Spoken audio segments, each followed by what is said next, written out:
All right, thanks, Vic.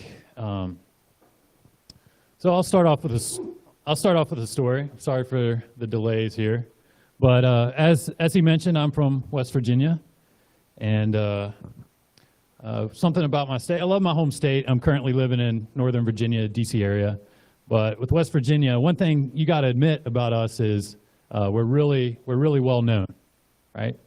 So back in 2007. I was in Amman, Jordan, okay, Jordan. And it was with a previous company, and I was doing a security assessment in Jordan.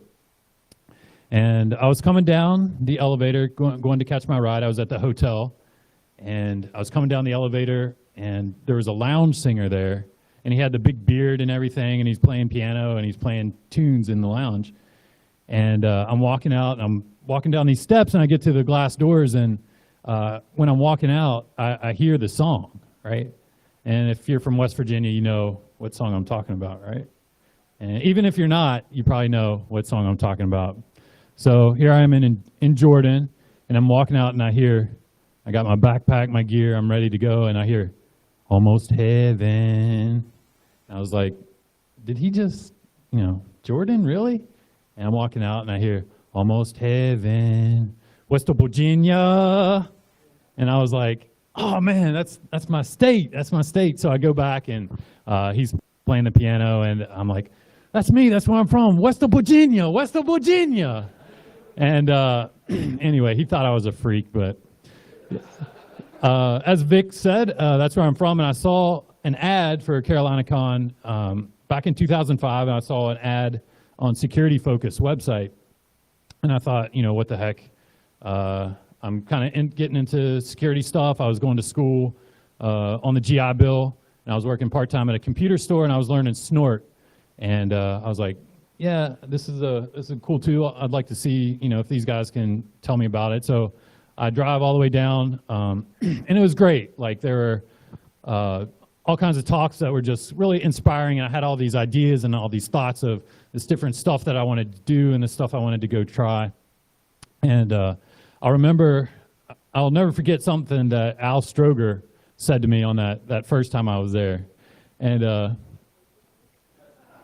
actually, I'll rephrase that. Al said a lot of things to me, but that first time, but I'll never forget this thing, right? So I was like, it was the last day, and I was like, yeah, this is awesome. Like, I learned all this stuff. I got all these ideas. There's nothing like this in West Virginia. And he said, start one, build it, take it back with you. So CarolinaCon, like Vic said, I've been to every one since the first one.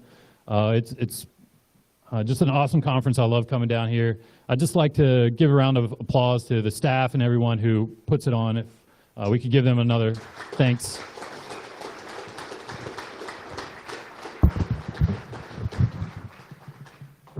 All right, and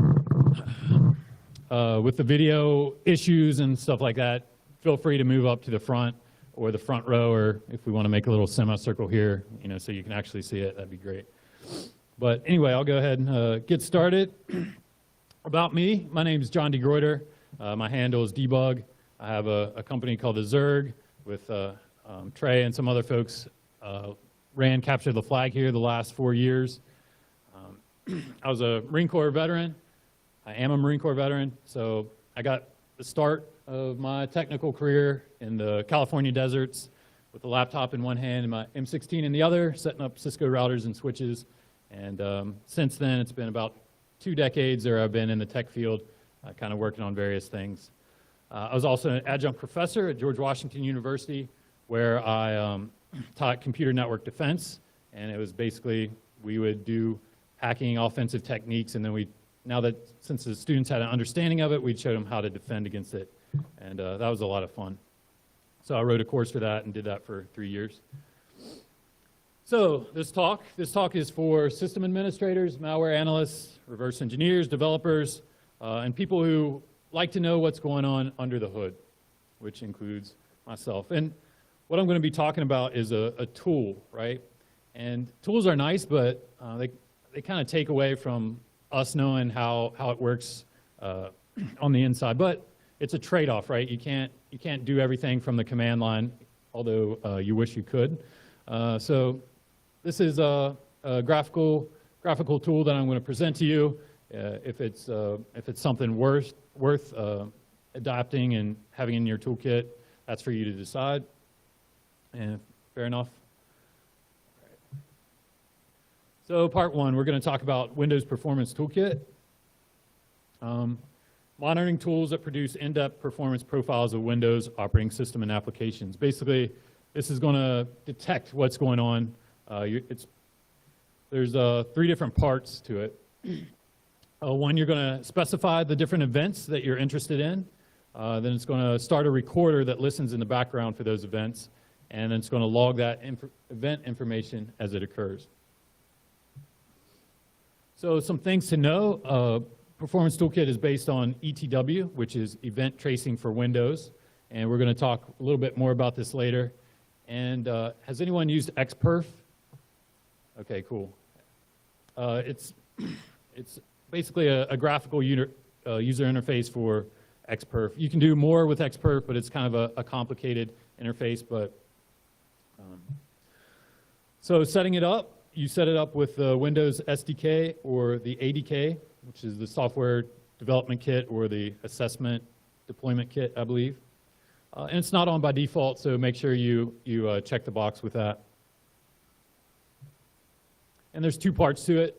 There's a recorder that we'll look at, and there's also an analyzer. And this is just a screenshot of the recorder, but basically you select from various pre-configured profiles that are going to listen for different things on your system. So here I have first level triage, which is the default, and this will record a bunch of stuff, and it's a good baseline. But I also selected on this, I selected file I/O activity and registry I/O activity. So it's going to record any writes to the file system, and it's going to record any writes to the registry. And this is it as it's running. I just had this screenshot as well because in the upper right corner, it shows you a memory usage indicator. So here it's using 5% of memory, which isn't a whole lot. And also there's a hotkey, Control Windows C to stop it. So yeah, let's move on. All right, getting to the videos. Again, this is going to be pretty hard to see, but we're gonna try it here.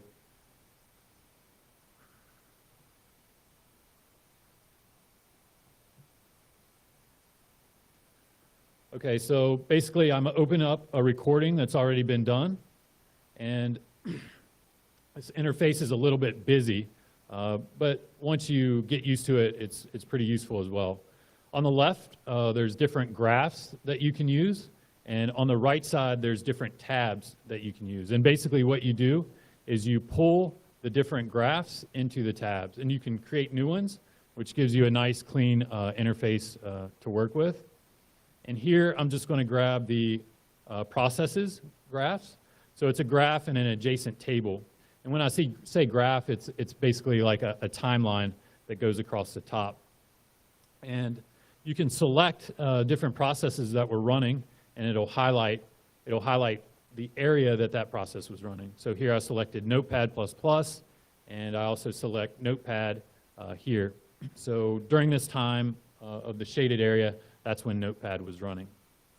So it's pretty cool cool way to get an idea of what the processes look like. You can also do this with threads, and you can drill down into a lot of detail. You can also select whether or not you want to see just the table or just the graph or the table and the graph. So for an example, we're going to look at some file I/O.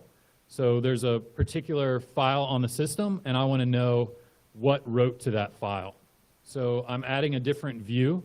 This is a graph view. I'm looking at different file I/O by process. And in this example, I know that the file was written to by Notepad. And right here, I'm going to take out some columns that I don't need to see, so I'm just kind of shrinking it up a little bit. And I'm going to go to the Notepad process. And another cool thing you can do is you can right-click and you can filter to that process. So filter to selection, and now it just shows notepad.exe. And this is all the file I/O that happened with Notepad. And you can see in the top in the timeline, all of that corresponds with when that Notepad process was running. So I click write, and it shows that I did a write, and it gives you an indicator of when that actual write was on the timeline. And over here it shows the file name, so it shows hellow.txt. So I know what file I wrote to, and it shows the size. So it shows 12 bytes. So that's the length of hello world. So I wrote, this tells me I wrote to that file with the Notepad process.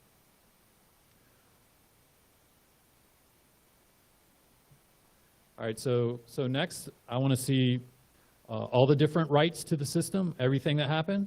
So I'm going to go to a different view, and I'm going to look at file I/O based on the type of event. I'm just going to expand that down, and if I click on write, you see highlighted at the top, those are all the different writes that happened on the system during the length of this trace that I recorded. And filter to selection, so here I'm looking at just the writes, none of the other event types. And it gives you a lot of information in the table. Again, I'm going to take out a few different columns. All right, and then you can search, which is nice. So you can do a right click and find in column. So I'm going to look for that particular file. So I'm going to search for hellow.txt. And when I find that, I'm going to sort it so that all those writes to that particular file are together. And here I see notepad.exe, and where I wrote to it with 12 bytes, and it shows me on the timeline where that is. And then also below that, I see notepad++.exe, and I see the size is 35. So what happens, and you see the timeline indicators further to the right. So what happens was I opened that file up and wrote to it with a different process, and that's all shown here in the graph.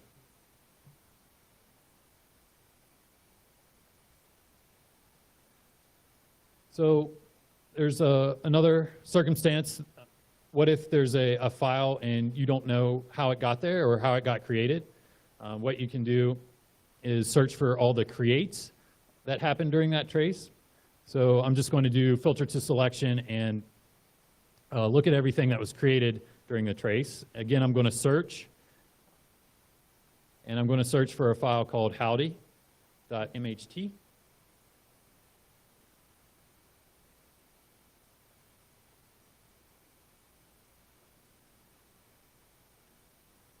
Now this shows me that file that I was looking for because I want to know what process created it.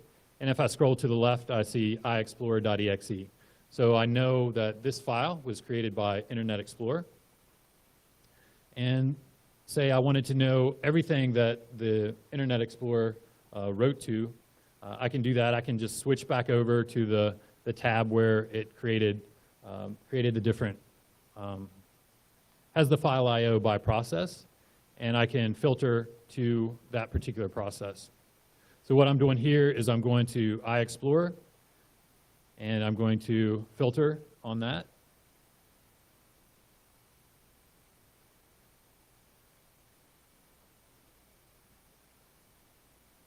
Now this gives me all the different file I/O for iExplorer, and I can go to write, and I can see everything that it wrote to. I see my files down there, and the temp folders, and a few other things, a log file and MFT as well. Okay, so that's just an example how you use the application. Are there any questions on that? I know it's hard to see. Okay, so let's talk a little bit about event tracing for Windows. It's a kernel-level tracing facility that lets you log kernel or application-defined events to a log file. So this is the underlying feature in Windows that allows the Performance Toolkit to run. Other programs use this, other programs like Procmon, if you've ever used Procmon. The underlying, it's using event tracing for Windows. And this is kind of a diagram of what that looks like. So there's controllers, and the controllers basically control what the providers do. And the providers in the bottom left, the providers are listening for the different events and then writing that to a buffer.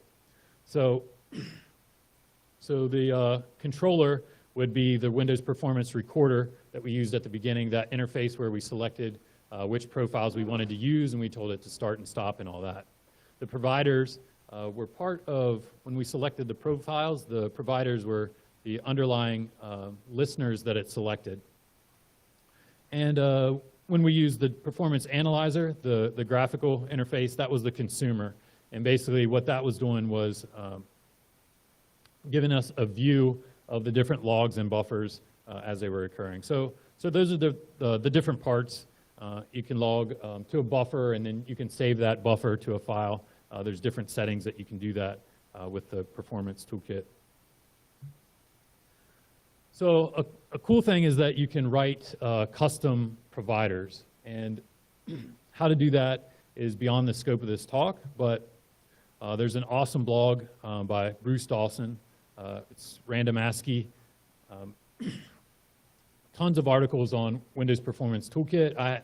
Anytime I search for it, it came up. This guy's blog was the first hit, and the second hit was Microsoft.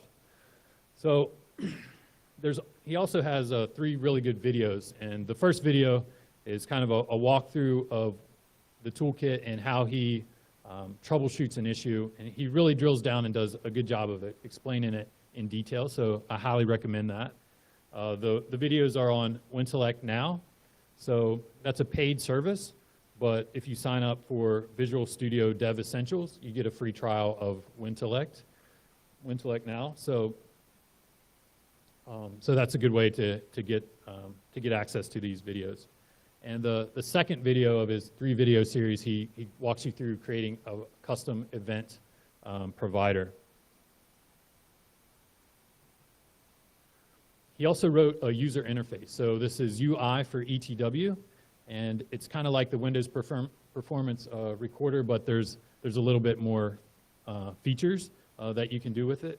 And also it has by default his custom providers that he wrote. They're already associated with this. So back to the video.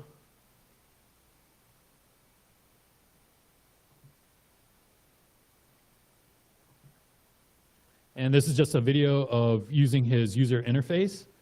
There's a drop down.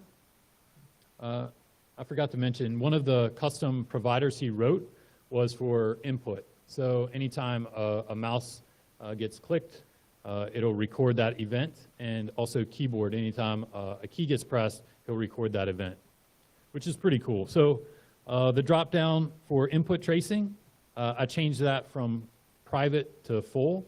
With private, anytime you hit a key, it'll just record an A. It'll record an A for any key you hit on the keyboard. When you hit full, it'll record all the different keys. And that's, if you're doing tracing for someone else to try to troubleshoot an issue or something like that.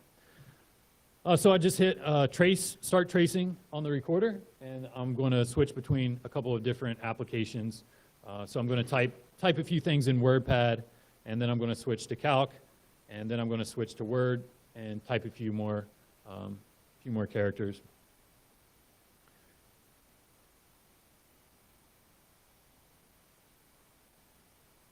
And that's it. It's pretty basic. I'm going to save that trace to a buffer, and down here you can write some info about your trace if you're troubleshooting a certain issue.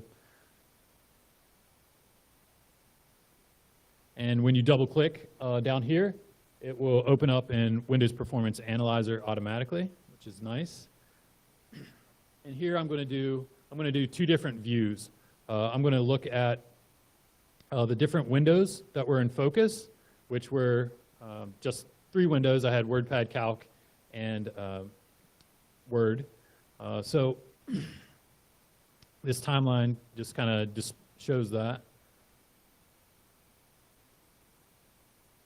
And he has one of his custom providers is down that I'm going to pull over. It's random ASCII multi-events. So I'm going to drag that graph over as well. And I'm not really interested in seeing the graph for that. I'm more interested in the table. So I'm going to show table only for that. And at the top, the windows in focus, I'm interested in just the window, just the graph for that. I'm not interested in the table, so I'm going to take that out. And here I'm selecting his custom provider, which is multi-input. And we'll take a look first at the mouse clicks. So if I click on mouse down, it shows me every time the mouse was clicked. And this makes sense, right? Because this is when I was clicking, when I was switching between the different windows. And again, when you select the individual items in the table, it reflects it up on the timeline.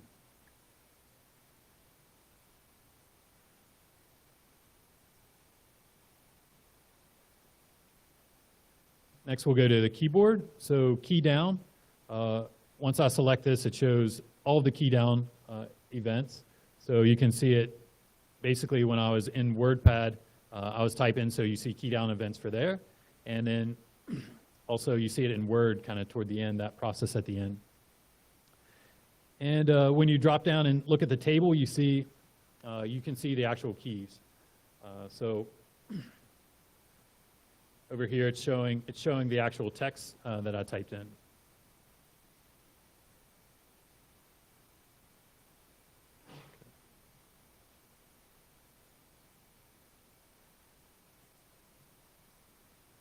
Okay, I also wanted to mention a strange issue that I had, and I was troubleshooting. In the Windows Performance Recorder, it has Network I/O listed as one of the profiles, and I was clicking that, and I wasn't seeing anything in WPA, in the Performance Analyzer. And you know, I didn't know if it was because I was working in a VM or what the problem was if I wasn't recording it. But I posted a question on Random ASCII on the blog and asked him, and I got a really quick response. He said he suggested I go to Trace, System Configuration, Trace Statistics, and from within there, it shows me information about the trace that I just recorded. And from there, it showed me the different providers that I used.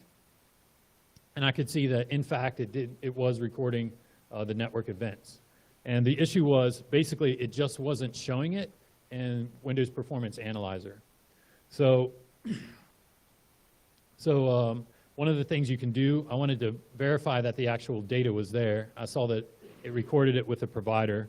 So I used xperf and the -i for the input file. So I looked at my trace in -o, and it saved it to a CSV file.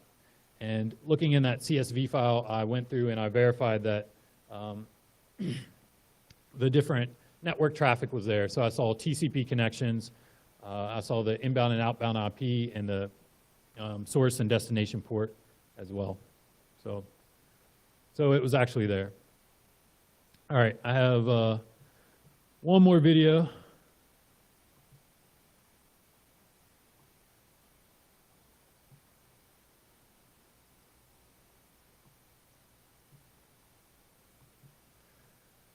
Okay, so this last video, I'm interested in heap allocations.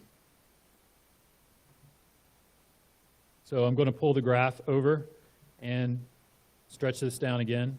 So this shows all of the different heap allocations that were done during this time. And it also shows the size of the allocations. One of the really cool things about this tool is you can do stack traces. So if I wanted to know when that allocation occurred, I can hit the drop down and get a stack trace from that. Now, you see question marks here because I don't have symbols loaded. But if I go up to the top and go to trace, load symbols, it's going to load all the symbol information.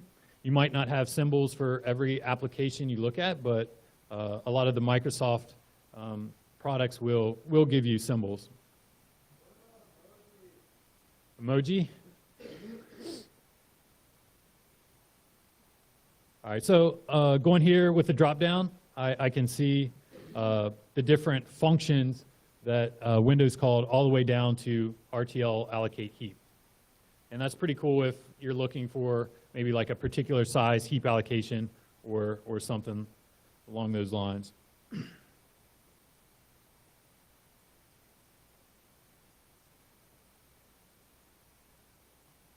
And the next thing I'm going to show is the low fragmentation heap. It shows you the different bucket that it uses and the different block sizes. And again, I'm going to drop this down.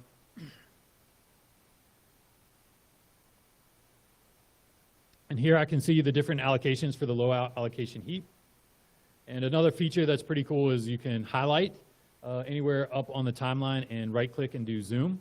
And basically it'll zoom in, but it'll also take out anything in the table that's not listed within that timeline.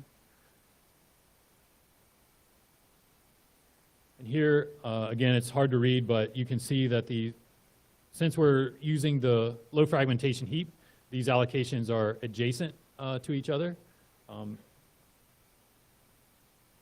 And that can be useful for things like writing a use after free exploit. This file, heapalloc4.exe, was from CarolinaCoder's class. He does a advanced exploit development class. It's a great class, highly recommend it. I took it this past fall. Really good stuff. So if you get a chance, CarolinaCoder's stuff is really great. All right. So that's it for the heap stuff, and that's it. I'm done a little early. Any questions out there? Yes.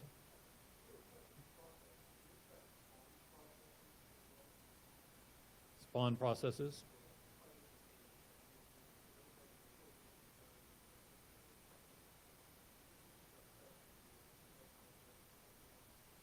I believe it does show you the parent ID. I'd have to go back and check it, but I believe it does show that.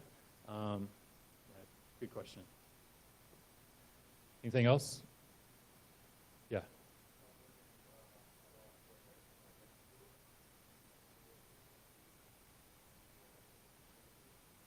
Would you disable event viewer?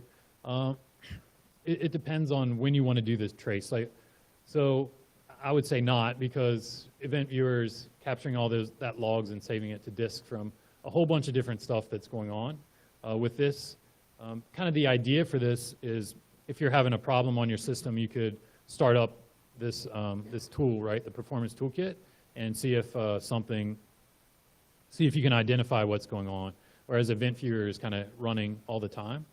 The guy Bruce Dawson, he runs this in the background. It's using 5% of memory, so he just keeps it running and hits the hotkey. He's works a lot with performance, and that's important to him. So he just leaves it running in the background. So I would say no, it wouldn't replace event viewer.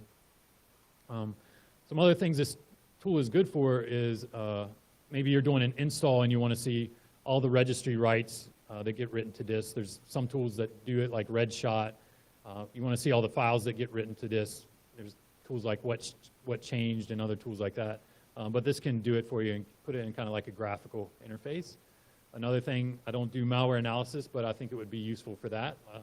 Like I said, processes getting spawned or network connections or things like that that are going on behind the scenes. That would be nice to know. So the idea would be that you would start this up, open your malware sample, and get an idea of kind of what all it's doing. You can filter to that process. And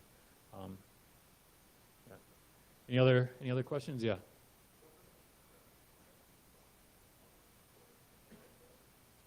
Yes, it's administrative.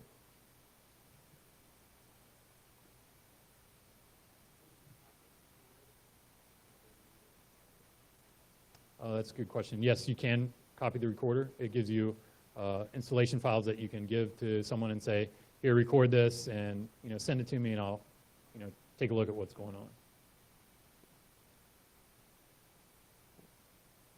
Anything else? All right. Thank you.